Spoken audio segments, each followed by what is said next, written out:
Every January, my former church would invite people from other faiths to come in and basically give the proclaimed word that Sunday morning and during the preaching time.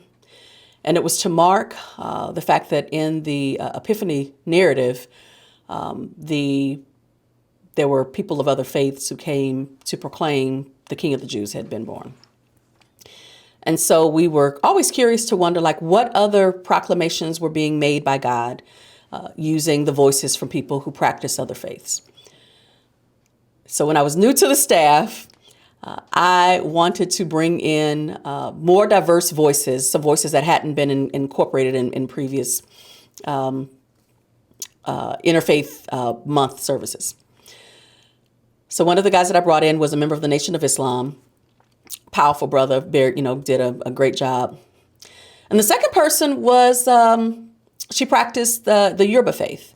She was a Yoruba storyteller and priestess. And when I extended the invitation to her, she was more than happy to receive it. And she asked for my birthday. She said that for her to come and to talk and to sort of do what it is that she's going to do as a gift to the community, she would need my birthday as the person who had invited her to speak at our church. So I give her my birthday. The Sunday of the service that she was to speak at, I meet her in the parking lot.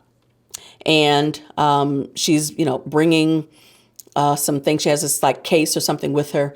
And she's saying, oh, she goes, I have been up all night wrestling with this message.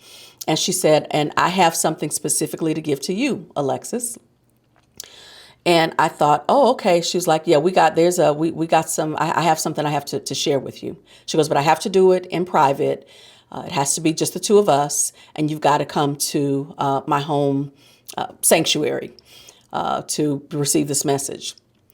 Now I'm nervous because all I wanted to do was to have her come and to speak at my church and to just give us, it was a predominantly white church. I wanted her to give all of us a sense of what God could be saying through the Yoruba tradition. But she insisted that there was something very specific that Ifa had for me. So I set the appointment. I go to her sanctuary, and I felt really silly because a part of my anxiety was that I didn't know what to expect. And so I'm like, oh, Lord, am I going into a place where I'm going to see like chicken feathers and, dried goat's blood or something? I mean, it was just stupid. My thoughts were, I'm really embarrassed by them right now. Her sanctuary was candles and, these very aromatic, fragrances and cloths and relics from her world travels. I mean, it was this beautiful space, books. So I was very much at home in that space. And she had these cowrie shells and she had this binder. And so she would ask me a series of questions and then I would answer them. We would have conversation. And then she would take the cowrie shells and she would swing them back and forth, drop them. They would land on the floor, land on the table. And then she's navigating them kind of sifting through. And then she would say, this cast hasn't closed. And then she would ask me a series of other questions.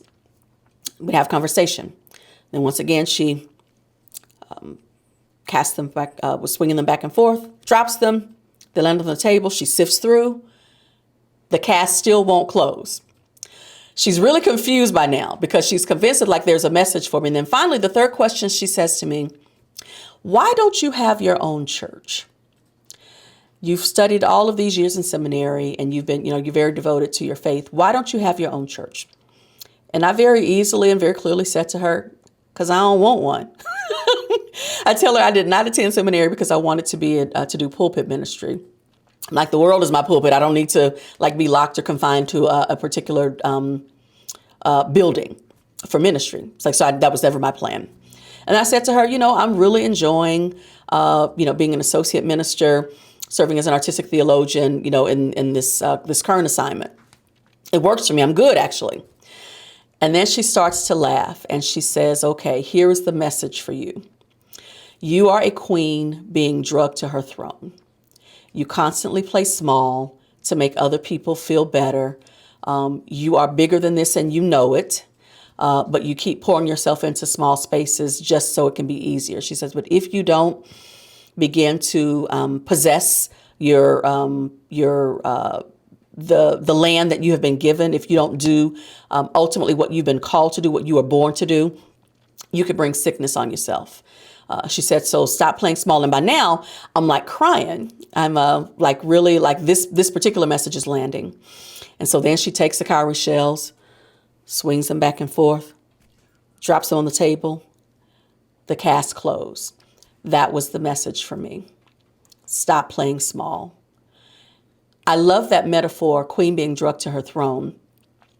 And I've ruminated over that quite a bit, because I think that too often a lot of very powerful Black women, gifted, trained, well-read, passionate, compassionate, we reduce ourselves and we put ourselves into spaces that are easy to inhabit because they don't require a lot from us.